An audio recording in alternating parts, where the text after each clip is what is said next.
श्री महालक्ष्मी अष्टकम्। नमस्तेस्तु महामाये श्रीपीठे सुरपूजिते शङ्खचक्रगदाहस्ते महालक्ष्मी नमोऽस्तुते। नमस्ते गरुडारूढे कोलासुरभयङ्करी सर्वपापहरे देवी महालक्ष्मी नमोऽस्तुते। सर्वज्ञे सर्ववरदे सर्वदुष्टभयङ्करी सर्वदुःखहरे देवी महालक्ष्मी नमोऽस्तुते।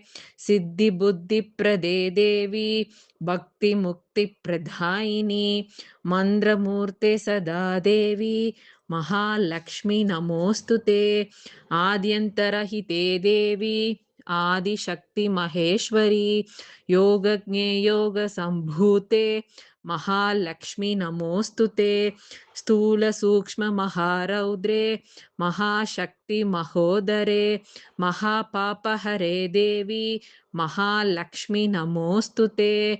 पद्मासनस्थिते देवी परब्रह्मस्वरूपिणी परमेशी जगन्मातः महालक्ष्मी नमोऽस्तुते। श्वेताम्बरधरे देवी नानालङ्कारभूषिते जगस्थिते जगन्मातः महालक्ष्मी नमोऽस्तुते। महालक्ष्मी अष्टकं स्तोत्रं यः पठे भक्तिमान् नरः सर्वसिद्धिमवाप्नोति राज्यं प्राप्नोति सर्वदा।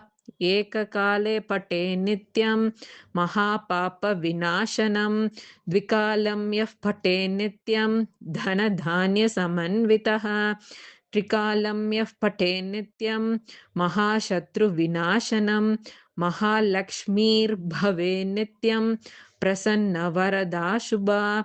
इति श्री महालक्ष्मी अष्टकं सम्पूर्णम्।